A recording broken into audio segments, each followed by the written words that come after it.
Евгению слишком хорошо знали во всей деревне с самого детства. Она была доброй и отзывчивой девушкой. Симпатичная, белокурая, но сиротой была. Как на такую не обратить внимания? Всей деревни воспитывали, хотя уже не и тетя была. И вот тетя как раз-то не очень спешила заниматься девочкой и считала ее своей обузой. С раннего детства загрузила девушку работой по дому и по хозяйству. Со своим мужем Женя познакомилась в одной из поездок по учебе. Почти вся деревня была счастлива за девушку, когда та смогла наконец избавиться от своей тетки. Пожалуй, тетка была единственным человеком со всей деревни, которого бы точно не позвали на свадьбу. Тетка сожалела только о том, что потеряла бесплатную прислугу и рабочую силу, и все было бы хорошо. Да вот только умерла Евгения года через 3 после свадьбы. Детьми пара не успела обзавестись, и безутешный супруг привез хоронить свою любимую в ее родную деревню. Пораженные такой новостью, деревенские жители даже не поинтересовались, почему хоронят Женю здесь, а не в столице. Они думали, что все правильно, девушка должна быть похоронена вместе со своими родителями, которые лежали здесь,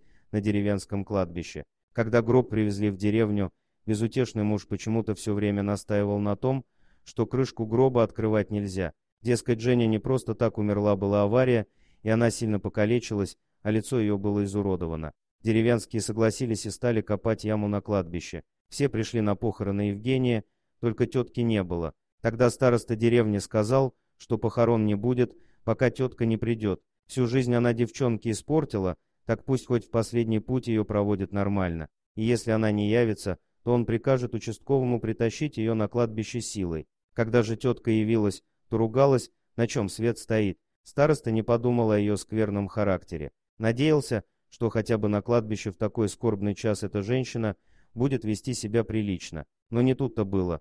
Только явившись, она стала крыть нецензурной бранью всех за то, что ее заставили сюда прийти. А потом подошла к гробу и, подбоченясь, плюнула прямо на крышку, пожелав Евгении гореть в аду. В тот самый момент изо всех щелей гроба и повалил дым. Люди начали кричать «ведьма». Тетке пришлось уйти, а дым все валил и валил. И вдруг из гроба послышался кашель. Кто-то из людей крикнул, что девушка жива и нужно немедленно открывать гроб. Несколько парней сразу кинулись открывать, а когда открыли крышку, то Евгения села и начала жадно хватать воздух ртом. Огонь потушили, а девушку отвели к фельдшеру. Пока все суетились, безутешный супруг поспешно покинул деревню, оставив чудом воскресшую супругу. Но как же так? И почему? Тут-то Женя рассказала свою печальную историю. Поначалу у них с мужем была действительно любовь, но пресыщенный богач быстро наигрался деревенской девушкой. И когда Женя забеременела, он заставил ее сделать аборт. А потом снова заставил, и тогда поняла Евгения,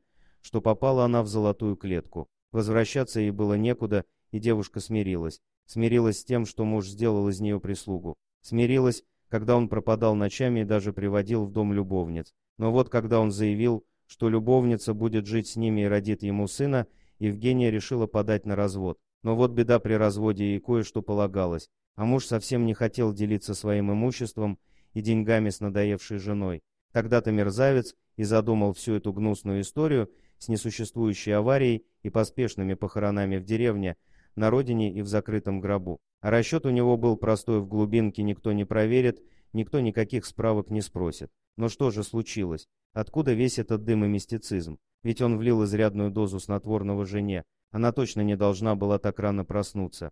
То ли задержка с проведением похорон так повлияла, то ли другие обстоятельства, но Женя проснулась. Услышав голоса и крики снаружи, девушка не понимала, почему вокруг нее темно, что с ней случилось и где она находится. Последнее, что она помнила, это был кофе, который выпила на завтрак. У нее ужасно болел живот и голова. Женя заметила, что руки у нее сложены на груди, как у покойницы.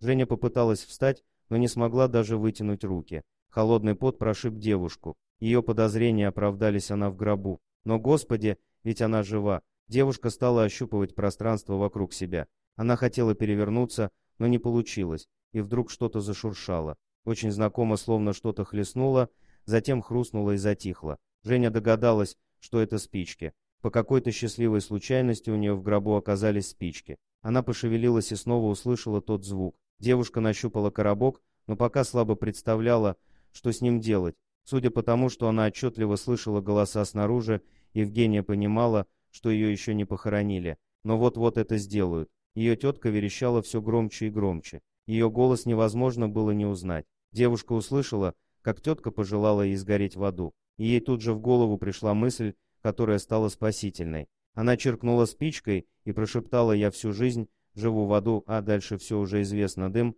крики, фельдшер и медпункт. После коротких расспросов все-таки пришлось вызвать скорую. Жене не становилось лучше и пришлось ее госпитализировать. А в больнице и вовсе выяснилось, что она ждет малыша. А потом в палату к девушке потянулись следователи, прокуроры и дознаватели. У ее мужа хватало средств на то, чтобы сделать Женю виноватой. Он подкупил всех, чтобы остаться на свободе. Но вот однажды к ней в палату пришел парень. Он был сильно избит, прихрамывал, на лице были синяки и ссадины. Парень представился Жене Валерой. Как оказалось, это он делал ей гроб по просьбе мужа. Когда случилось происшествие на кладбище, муж в первую очередь приехал к нему с претензиями. Он сильно избил парня за то, что тот не смог сделать гроб поплотнее, чтобы кислород совсем не попадал внутрь, и девушка быстро задохнулась. Когда Женю клали в гроб, парень заметил что-то неладное и подсунул незаметно спички. Это единственное, что он нашел у себя в кармане. Когда супруг явился к нему с претензиями, Валера понял, что его план удался, и девушка осталась жива. Но отыскать ее в районной больнице не составило труда. Один раз к ней пытался пройти и муж, но медсестры не пустили его. Валера в суде выступил единственным свидетелем. С Жени сняли все обвинения. Далее она подала на развод и отсудила у негодяя все: бизнес, недвижимость и деньги. Его любовница, ради которой он так жестоко поступил с женой, сразу же бросила его и без сожаления сделала аборт. Своего же малыша Женя решила оставить. Но не назло бывшему супругу. Просто она считала, что ребенок не в ответе за грехи своих родителей. Такая уж она была. Кстати, Валера поддержал ее не только на суде, но и при разводе. И в том, что касалось ребенка.